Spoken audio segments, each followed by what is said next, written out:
The December wind howled through the empty streets of Millbrook like a banshee, carrying with it the bitter promise of the year's first real snowstorm. The forecast had warned everyone to stay indoors, to bundle up safe and warm behind locked doors and heated rooms. But not everyone had that luxury. Before we jump back in, tell us where you're tuning in from, and if this story touches you, make sure you're subscribed because tomorrow, I've saved something extra special for you. Outside Murphy's garage, on the forgotten side of town, where hope seemed as scarce as heat, a lone figure sat hunched over his motorcycle. Jake Stone Morrison, his weathered hands moving with practiced precision despite the bone-deep cold that had settled into his joints. At 45, 23 years of riding had carved deep lines into his face, some from squinting into 1,000 sunrises, others from sorrows he'd never spoken aloud. The garage was supposed to have closed 2 hours ago. Hell, most sensible people were already home, feet up by the fire, watching the evening news warn about the incoming storm. But Jake had never been accused of being sensible. The silence of the empty garage, broken only by the occasional clank of his wrench and the whistle of wind through the gap under the bay door, gave him a peace he couldn't find anywhere else. His Harley-Davidson Fat Boy, a 2018 model that had seen more miles than most cars, gleamed under the harsh fluorescent lights. She was his pride, his freedom, his therapy, all rolled into 700 pounds of American steel. Tonight, she was getting a tune-up that was probably unnecessary, but Jake's hands needed to stay busy. Idle hands led to dark thoughts, and dark thoughts led to places he'd fought too hard to escape. The tattoo on his left forearm, a compass rose with "never lost," always found, written beneath it, caught the light as he adjusted the carburetor. It was a reminder of a promise he'd made to himself years ago. No matter how dark the road got, there was always a way forward. He just never expected that way forward to come walking through the frost on tiny, desperate feet. The sound started so quietly, he almost missed it. Small footsteps, uneven and hurried, crunching through the thin layer of frost that had already begun to form on the sidewalk. Jake's head lifted, his trained ear picking up something that made his chest tighten with instinctive concern. These weren't the confident strides of someone going somewhere. These were the stumbling, urgent steps of someone running from something. She appeared in the doorway of the garage, like a ghost materialized from the winter night. She couldn't have been more than 8 years old, her small frame almost swallowed by a thin pink jacket that was meant for autumn, not the brutal cold that was settling over Millbrook like a blanket of ice. No gloves on her hands, which were already red and raw from the cold. No hat on her head, leaving her brown hair to whip around her face in the wind. Her breath formed small, desperate clouds as she stood there, gathering courage that seemed impossibly large for someone so small. Before we continue with Sophie's story, if you believe that kindness still exists in this world, that second chances matter, and that sometimes the most unlikely heroes are exactly who we need, please take a moment to like this video, share it with someone who needs hope, and tell us in the comments where you're watching from tonight. Because what you're about to hear is a reminder that brotherhood isn't just about blood, it's about choosing to stand up when standing up matters most. Jake Morrison hadn't always been the kind of man children ran to for help. There was a time, years ago, when he was exactly the kind of man children ran from. Not because he was cruel, but because he was broken in all the ways that mattered, and broken men often break everything around them without meaning to. He'd grown up in a house 3 streets over from where he now sat, in a neighborhood where fathers solved problems with their fists and mothers learned to make excuses for bruises. His own father, Danny Morrison, had been a construction worker with hands like hammers and a temper that could ignite faster than gasoline. Jake's childhood had been a masterclass in walking on eggshells, in reading the signs that meant it was time to hide, in protecting his little sister Emma from storms that had nothing to do with weather. When Jake was 12 and Emma was 7, their father came home drunk from Murphy's Tavern. Yes, the same Murphy whose garage Jake now worked in, life having a twisted sense of irony, and decided that Emma's math homework wasn't good enough. Jake still carried the scar above his left eyebrow from the belt buckle that had missed Emma and caught him instead. That was the night he learned that sometimes love meant stepping between someone you care about and someone who wants to hurt them. Emma was safe now, living in California with her husband and 2 kids who called Jake Uncle Stone and had no idea why their mother sometimes cried when she talked about their childhood. But the lessons Jake learned in that house about protection, about standing up, about being the shield, instead of the sword, those lessons had shaped every choice he'd made since. At 18, Jake had joined the army, thinking military discipline might straighten out the anger that lived in his chest like a caged animal. 2 tours in Afghanistan had taught him about brotherhood, about loyalty, about what it meant to have someone's back when the world was trying to tear them apart. But they'd also taught him about loss, about how quickly everything you care about can disappear, about the weight of coming home when others don't. When he returned to Millbrook at 25, he'd been lost in ways that had nothing to do with geography. That's when he'd found the Iron Wolves Motorcycle Club. Or maybe they'd found him. Tony Tank Rodriguez, the club president, had taken one look at Jake, angry, hurting, looking for trouble in all the wrong places, and made him a deal.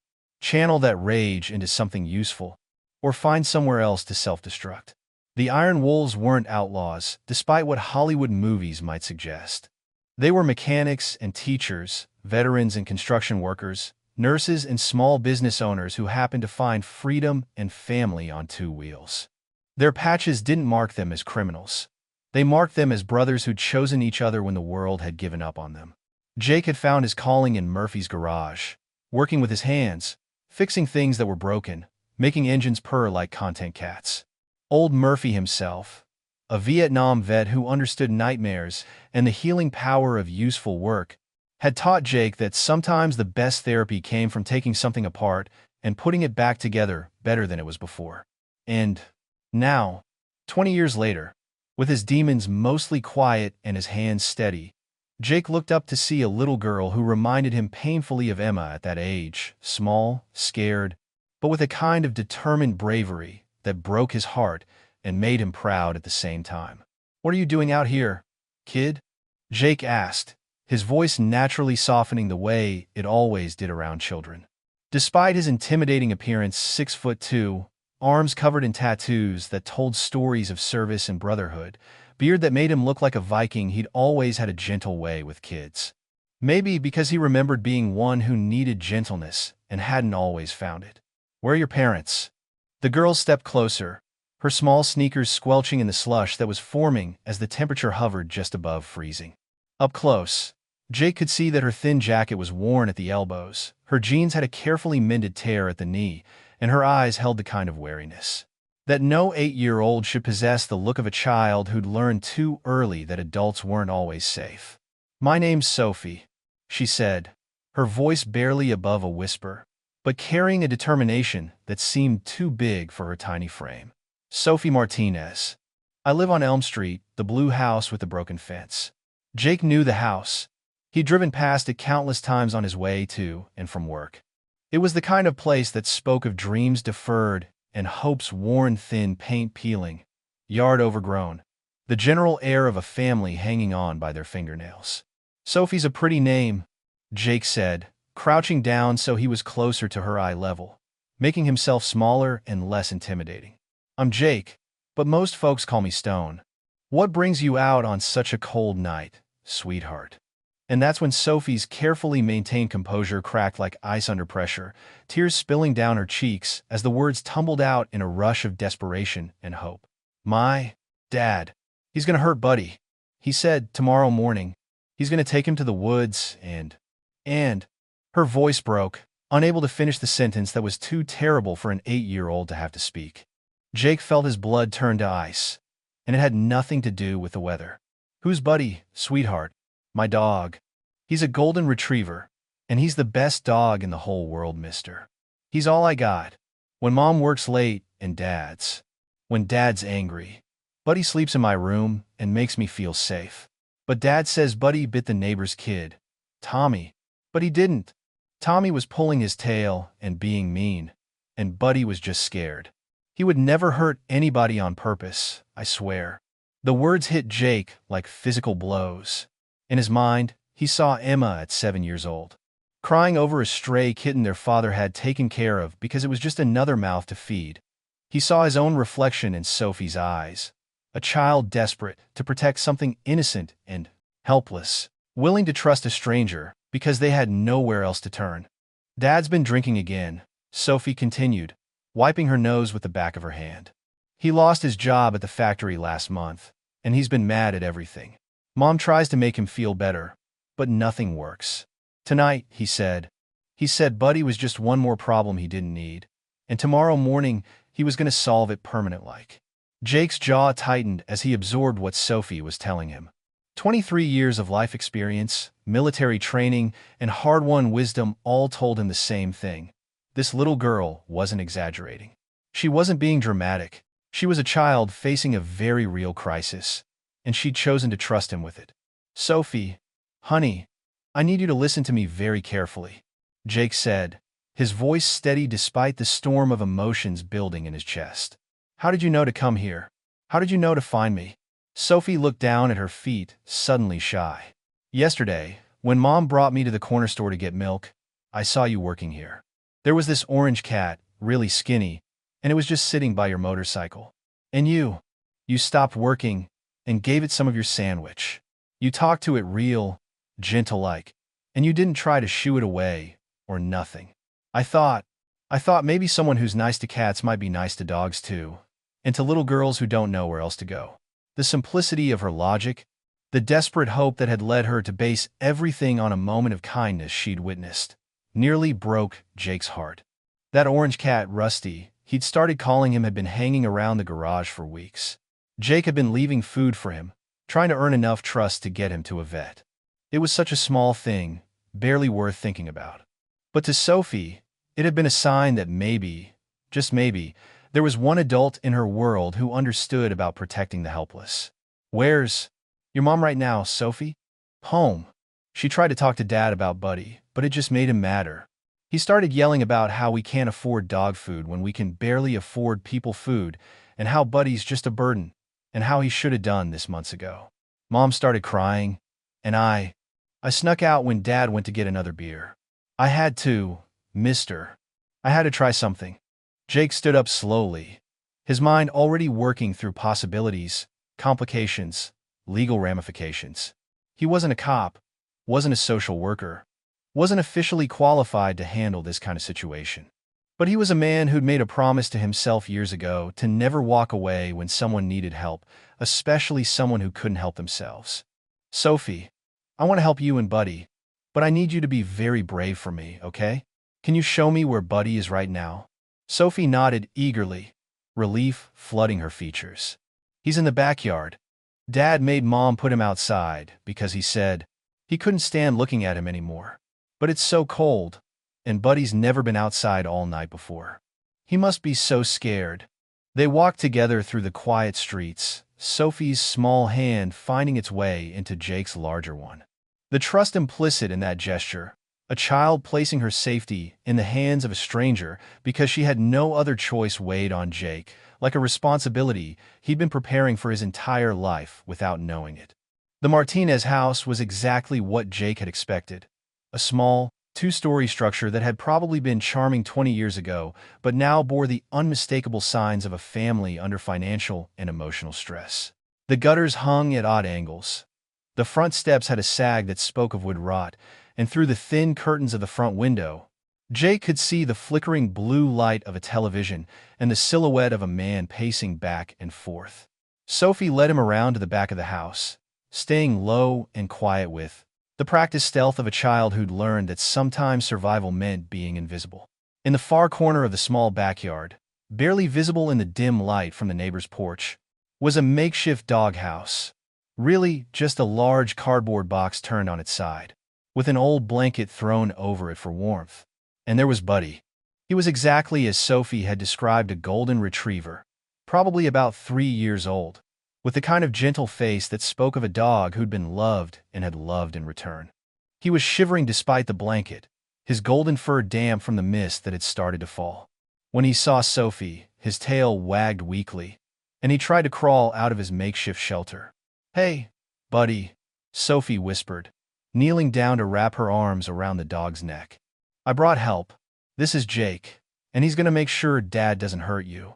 Buddy looked up at Jake with the kind of trust that dogs seemed to specialize in: complete, unconditional, despite having no reason to believe that this stranger meant anything but harm. Jake knelt down and extended his hand, letting Buddy sniff before gently scratching behind his ears. The dog was well cared for, despite the family's obvious financial struggles. His coat was clean, his eyes bright and alert, his collar, though worn, fit properly. This wasn't a neglected animal. This was a beloved family member who'd become a casualty in someone else's war with the world. Through the kitchen window, they could see inside the house. Sophie's father, a man in his 30s with the thick build of someone who'd worked physical jobs his whole life, was pacing in front of the refrigerator, a bottle of beer in one hand, gesticulating wildly at a woman who was trying to calm him down. Even through the glass, Jake could see the man's face was flushed with alcohol and anger, his movements aggressive and unpredictable. Sophie's mother was a small woman, probably in her early 30s, with the same brown hair as her daughter and the exhausted posture of someone who'd been fighting a losing battle for too long. She was holding her hands up in a placating gesture, her mouth moving in what were obviously words meant to soothe, but her body language screamed fear and resignation. Jake had seen this scene before, too many times. In his own childhood home, in the homes of fellow veterans struggling with demons they couldn't name, in the broken families that sometimes found their way to the iron wolves looking for something they'd lost along the way. He knew how these situations played out when no one intervened. He knew what happened to the innocent, both human and animal, when fear and anger and desperation reached their breaking point. "Sophie," Jake said quietly, never taking his eyes off the window. "I need you to stay right here with Buddy, okay? I need to make some phone calls." "Are you going to call the police?" Sophie asked, her voice small and worried. Jake looked down at her, this brave little girl who'd risked everything on the hope that a stranger might care enough to help, and made a decision that would change everything. "No, sweetheart. I'm going to call my family." Jake pulled his phone from his jacket pocket, the screen lighting up his face in the growing darkness. In his contacts, above his own sister's number, above his boss at the garage, above every other important person in his life, was a number simply listed as Tank. Tony Rodriguez, president of the Iron Wolves MC, the man who'd saved Jake's life by giving him purpose when he'd been drowning in his own rage and pain. The phone rang twice before Tank's familiar voice answered. "Stone? What's wrong?" After 20 years of brotherhood, Tank could read Jake's mood from the way he breathed. They'd been through too much together: bar fights and charity rides, funerals for fallen brothers and celebrations for new life, the kind of shared experiences that create bonds stronger than blood. "Tank, I need the club. All of them. We've got a situation." Jake's voice carried the kind of quiet authority that came from years of earning respect the hard way, but also something else, an emotional weight that made Tank sit up straighter wherever he was. "What kind of situation?" 8-year-old girl, scared dog, and a drunk father who thinks hurting innocent things makes him tough. Jake's words were measured, controlled, but Tank could hear the barely contained fury underneath. "The kind of situation where a little girl comes to us for help because she's got nowhere else to turn." There was a pause on the other end of the line, and Jake could almost hear Tank's mental gears turning. The Iron Wolves had rules about getting involved in domestic situations, too many legal complications, too many ways for good intentions to go wrong. But they also had rules about protecting those who couldn't protect themselves, and sometimes those rules came into conflict. "Where are you?" "Murphy's garage."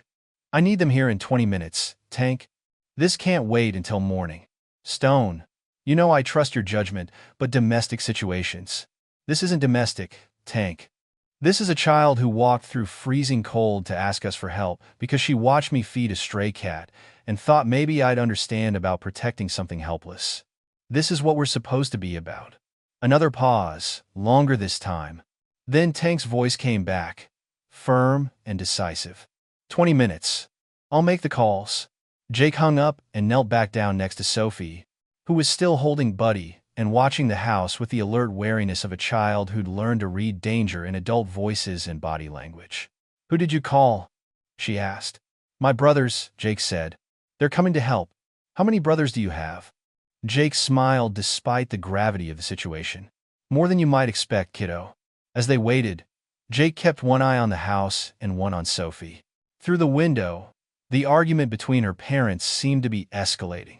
He could see her father's gestures becoming more aggressive, could see her mother backing toward the wall.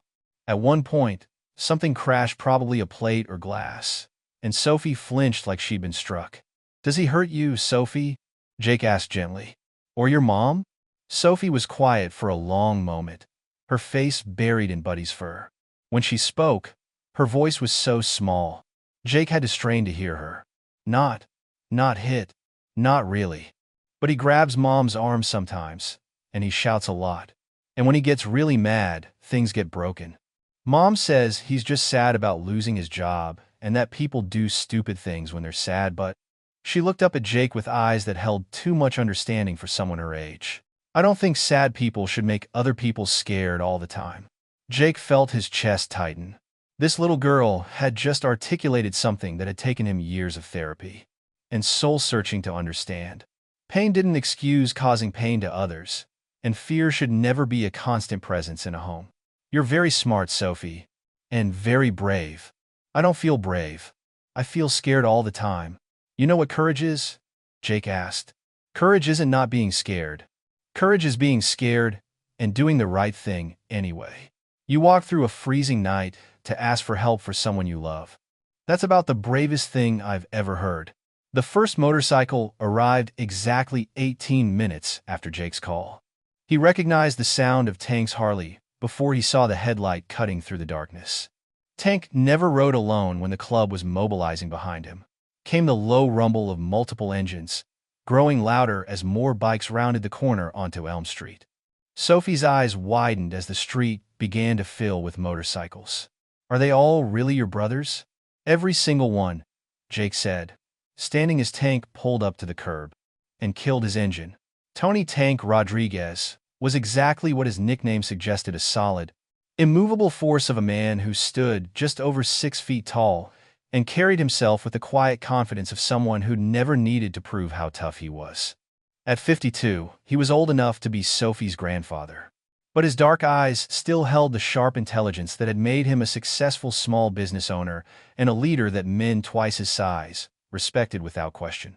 Preparing and narrating this story took us a lot of time, so if you're enjoying it, subscribe to our channel. It means a lot to us. Now, back to the story.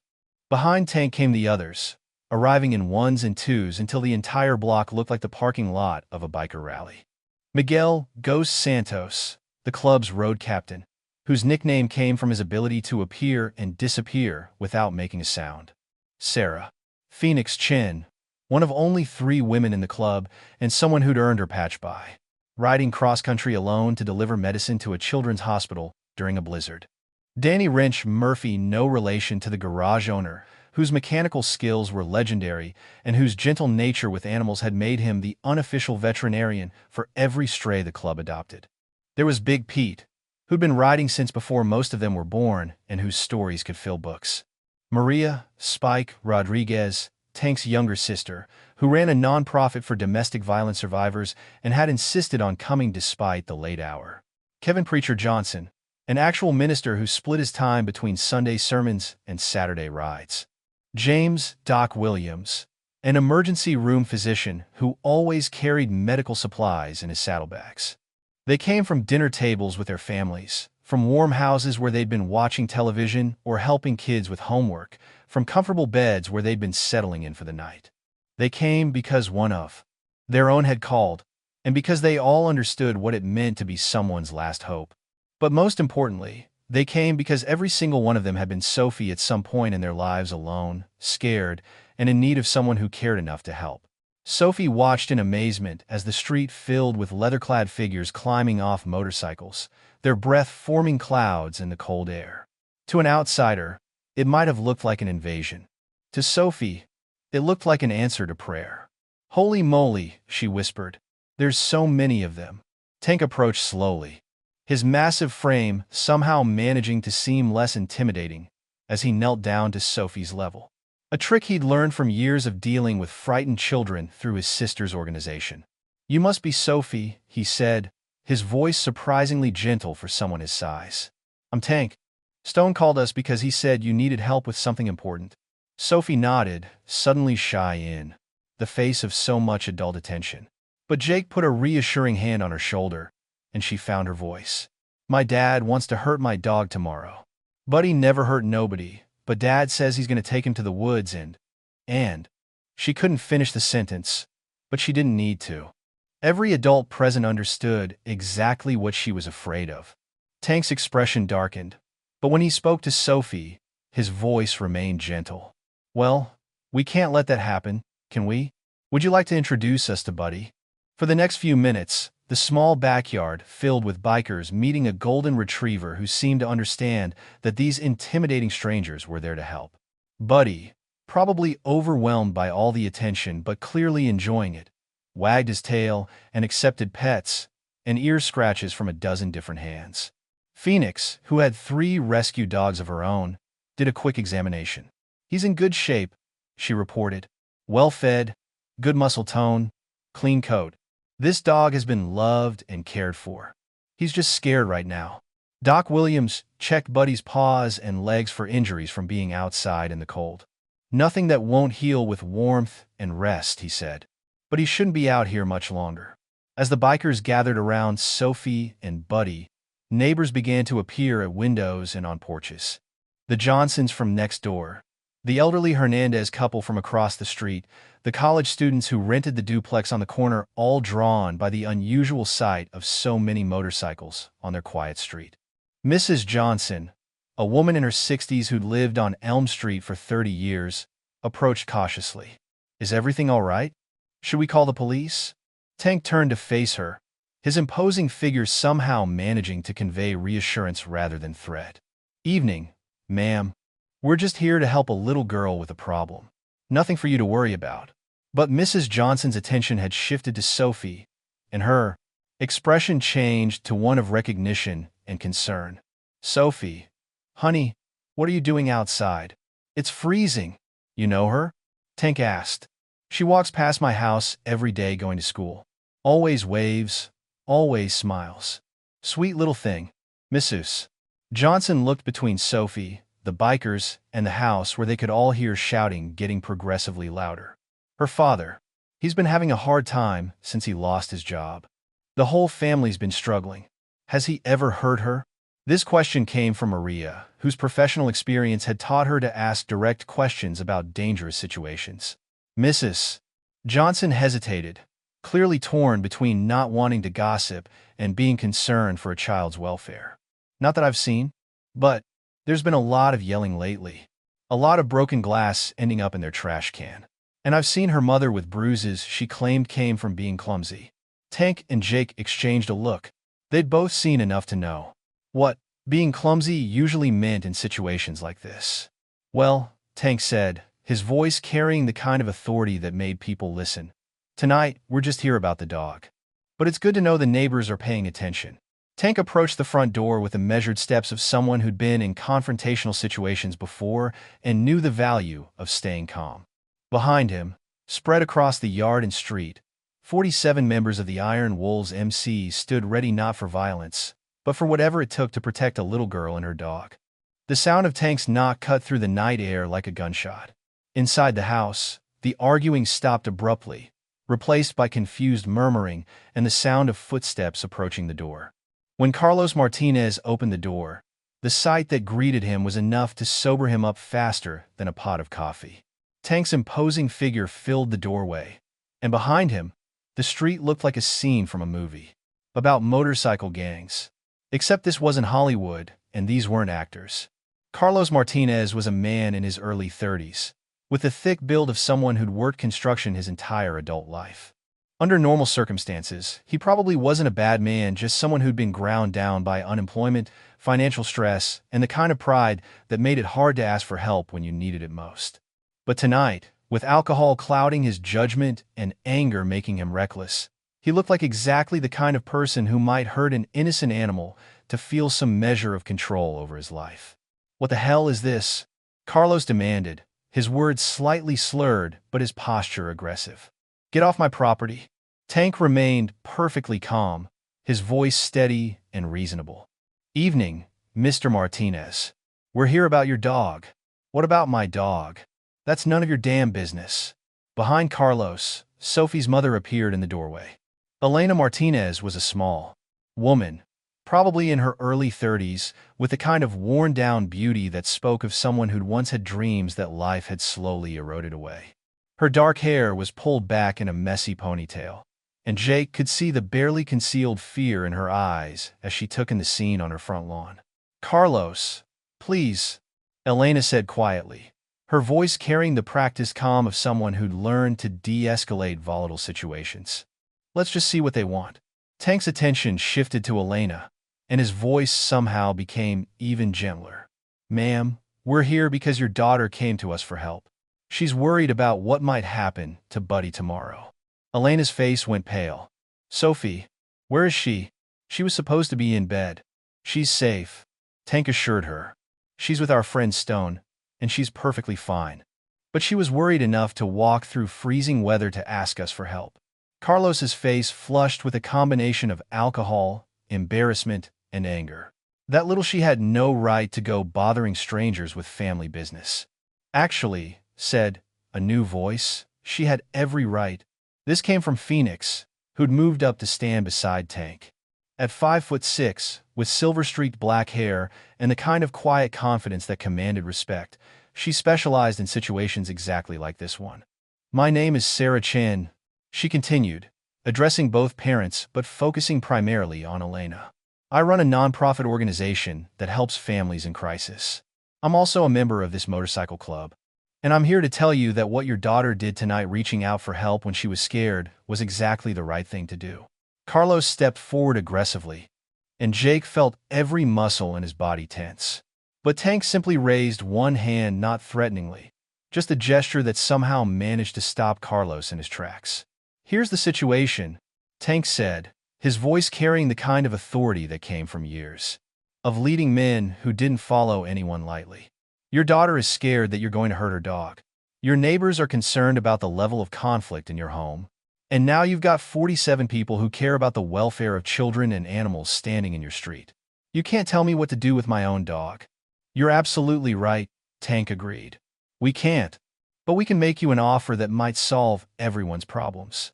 Tank reached into his jacket slowly, telegraphing the movement so no one could misinterpret it as a threat, and pulled out an envelope. "This contains $3,000 in cash. More than enough to cover any damage you think Buddy might have caused, plus enough to help with other expenses until you find new work." Carlos stared at the envelope like it contained a live snake. "What's the catch?" "No catch. Just a simple trade. The money for Buddy. He goes to a good home where he'll be loved and cared for, and you get enough cash to help your family through this rough patch." Elena stepped forward, her eyes fixed on the envelope. $3,000 would pay their overdue rent, catch up on the electric bill, put food in the refrigerator, maybe even buy Sophie some warmer clothes for winter. But Jake could see the conflict in her face. She loved Buddy too, and she knew what this would do to Sophie. "And if I say no?" Carlos asked, though his voice lacked the aggressive edge it had carried moments before. Tank glanced around the street, where neighbors were watching from windows and porches, where 47 bikers were standing in silent witness, where everyone could see exactly what kind of man would refuse a generous offer to save an innocent animal's life. "Then we leave," Tank said simply. But word gets around in a small town like this. People talk. They talk about the kind of man who threatens children and animals. They talk about the kind of employer who might not want that kind of person representing their company. They talk about the kind of neighbor who creates problems instead of solving them. It wasn't a threat, not exactly.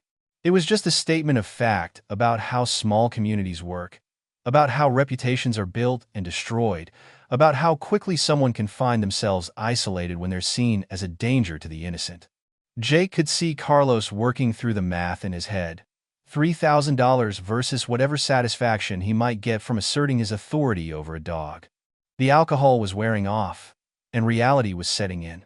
He was unemployed, behind on bills, and now he had nearly 50 witnesses to whatever decision he made next. "I want to see the money," Carlos said finally. Tank opened the envelope and fanned out the bills, 30 hundreds, crisp and real. "The money's real, the offer's genuine. But it's only good tonight.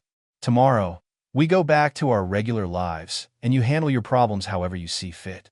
Elena moved closer to her husband, her voice low and urgent. "Carlos, think about Sophie. Think about the bills. This could solve everything." "I need to think about it," Carlos said, but his voice had lost its fight. "Take your time," Tank said. "We'll wait." As Carlos and Elena went back into the house to talk, the bikers settled in for what they knew might be a long wait. Some sat on their motorcycles. Others leaned against cars or telephone poles. A few neighbors brought out coffee in thermoses, offering it to the intimidating strangers who'd come to help a little girl. Sophie appeared from the backyard, Buddy on a makeshift leash made from a jump rope, flanked by Jake and Doc Williams.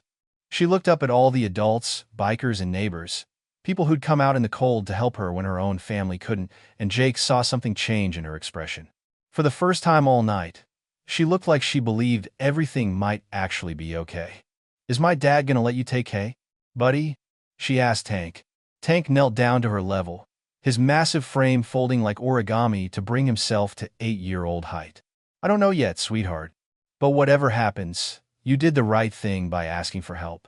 And no matter what, we're gonna make sure Buddy is safe." "What if Dad says no?" Tank looked around at his brothers and sisters, at the neighbors who'd come out to support a child they barely knew, at the community that had rallied around two innocent creatures in need of protection.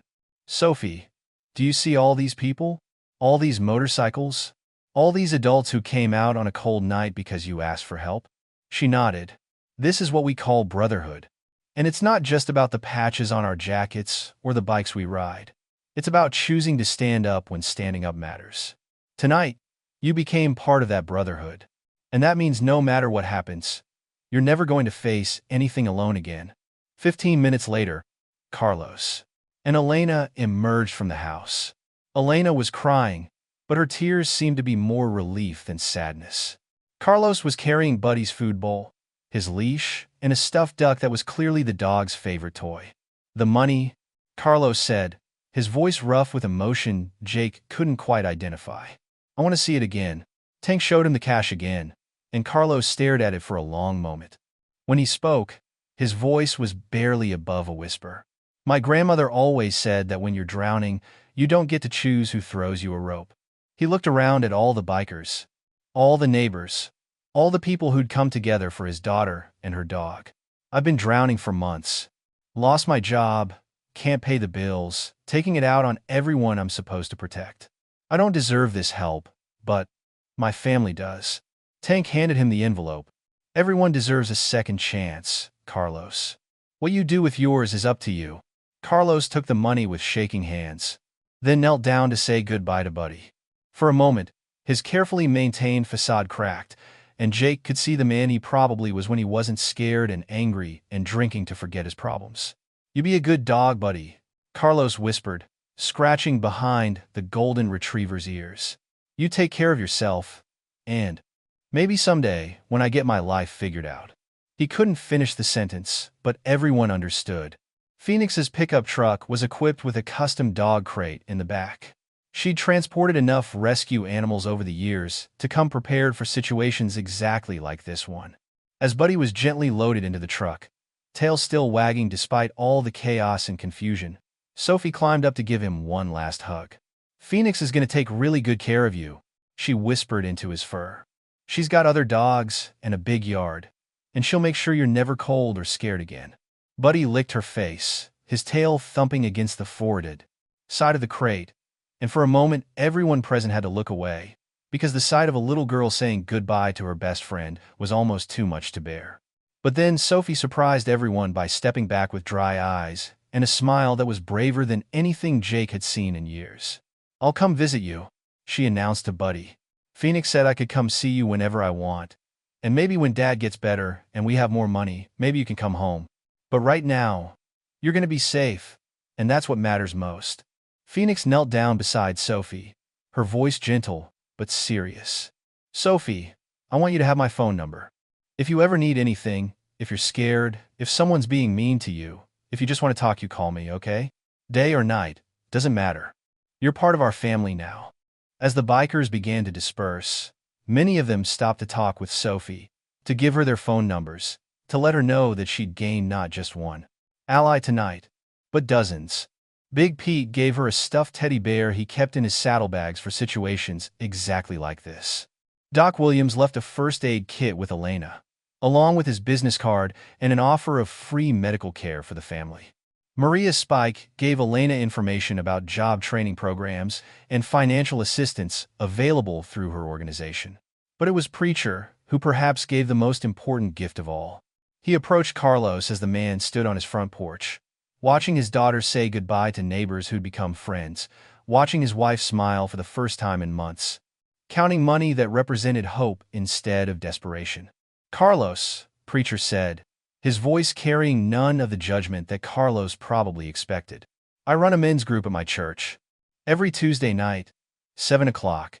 It's for guys who are going through tough times, who are struggling with anger, with drinking, with feeling like they've lost control of their lives." Carlos looked at this biker preacher, a black man in his 50s, with gentle eyes and hands that had clearly done hard work and for the first time in months, didn't feel defensive about someone offering help. "I don't know if I'm much of a church-going man," Carlos said. "Neither were most of us when we started," Preacher replied with a smile. "But we're all just men trying to figure out how to be better tomorrow than we were today." No judgment, no preaching, just honest talk between guys who understand what it's like to feel like you're drowning. He handed Carlos a card with the church's address and his personal phone number. "Think about it. Your daughter was brave enough to ask for help tonight. Maybe it's time for you to do the same." As the last of the motorcycles rumbled away into the night, Jake found himself alone with Sophie on the front porch. Elena was inside, making hot chocolate and probably trying to process everything that had happened. Carlos had gone for a walk, hopefully to clear his head and think about the conversation he just had with Preacher. "Uncle Jake?" Sophie said, using the title that had somehow evolved naturally over the course of the evening. "Yeah, kiddo? Are you going to be my uncle for real now? Or just for tonight?"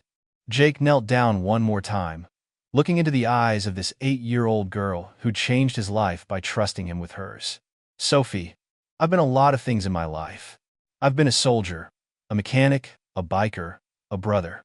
But I think being your uncle might be the most important job I've ever had." "Good," Sophie said with the matter-of-fact certainty that only children possess. "Because I never had an uncle before, and I think you're going to be really good at it." 6 months later, Jake received a phone call that made him smile for the rest of the day. Carlos Martinez had found a new job, better pay, better hours, better boss. He'd been going to Preacher's men's group every Tuesday for 4 months, and hadn't had a drink in 3. Elena had started taking evening classes to become a medical assistant, something she'd always wanted to do but never thought she could afford. And Sophie? Sophie was thriving. Her grades had improved, she'd made new friends at school, and she spent every Saturday at Phoenix's house, playing with Buddy and the other rescue dogs, learning about responsibility and compassion and the simple joy that comes from taking care of something that depends on you. The Martinez family had also become unofficial liaisons between the Iron Wolves and their neighborhood, helping organize the club's annual toy drive, their back-to-school backpack giveaway, their Thanksgiving dinner for families in need. Carlos had even started attending some of the club's charity events, not as a member, but as a friend and ally. "You know what the best part is?" Sophie told Jake during one of his regular visits. "Dad smiles now, like, really smiles. And Mom sings when she's doing dishes. And Buddy." She paused, her face lighting up with pure joy. "Buddy's gonna have puppies. Phoenix says I can help name them." But perhaps the most profound change was in Jake himself. For years, he'd found purpose in fixing broken motorcycles, in the brotherhood of the club, in the simple satisfaction of honest work honestly done. But Sophie had given him something he didn't even know he'd been missing. The chance to be not just a protector, but a mentor, a guide, a steady presence in the life of someone who needed to know that there were adults in the world who could be trusted. He'd started volunteering at the local elementary school, helping kids with reading difficulties. He'd begun working with Maria's domestic violence organization, using his imposing presence to help scared families feel safe during court proceedings and custody exchanges. He'd even started fostering rescue dogs, his garage becoming an unofficial way station for animals in need of temporary homes. One evening, almost exactly a year after that cold December night, Jake was working late at Murphy's garage when he heard familiar footsteps approaching. But this time, they weren't desperate or hurried. This time, they belonged to a 9-year-old girl skipping home from her after-school program, stopping by to say hello to her Uncle Jake like she did every day.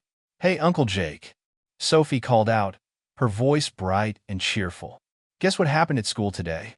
Jake looked up from the engine he was rebuilding, wiping his hands on a rag, and smiled at the sight of this little girl who taught him that sometimes the most important things we do in life start with simply being willing to listen when someone asks for help. "Tell me everything, kiddo," he said, and settled in to hear about spelling tests and playground adventures and all the wonderfully ordinary concerns of a child who no longer had to worry about whether the adults in her life would protect her. As Sophie chattered on about her day, punctuating her stories with dramatic gestures that made Jake laugh, he thought about that December night when a scared little girl had trusted him with her most precious secret. He thought about all the ways that moment had changed not just her life, but his own.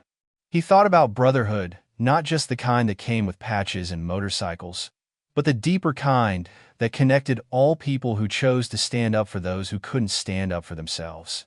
The kind that turned strangers into family, that transformed individual acts of kindness into communities of care, that proved over and over again that no one has to face their worst moments alone.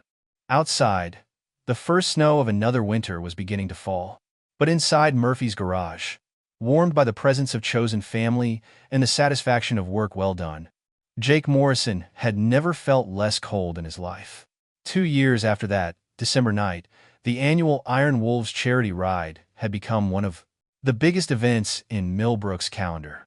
What had started as a small club raising money for local causes had grown into a community-wide celebration that brought together bikers and families, business owners and teachers, retirees and college students, all united around the simple idea that everyone deserves someone willing to stand up for them when they can't stand up for themselves.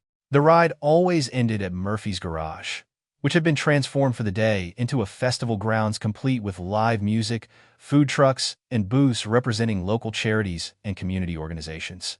Jake had been promoted to shop manager, and part of his new responsibilities included coordinating with the club to make sure the garage could accommodate the hundreds of people who now attended the annual event. This year, there was a special addition to the festivities, a small stage where community members could share stories about times when strangers had become allies, when desperate situations had been transformed by unexpected kindness, when the simple act of asking for help had changed everything. Sophie Martinez, now 10 years old and completely comfortable speaking in front of crowds, took the stage during the late afternoon, wearing a miniature leather jacket that Phoenix had bought her as a joke, but that she wore with deadly seriousness. "My name is Sophie Martinez," she began, her voice clear and confident.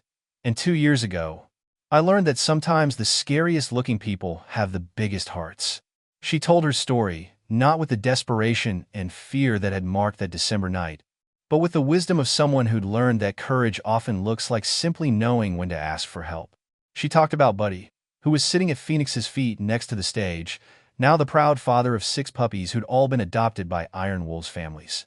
She talked about her dad, who was in the audience wearing his own motorcycle jacket, not because he'd joined the club, but because he'd learned to ride and had started his own small business doing motorcycle repairs.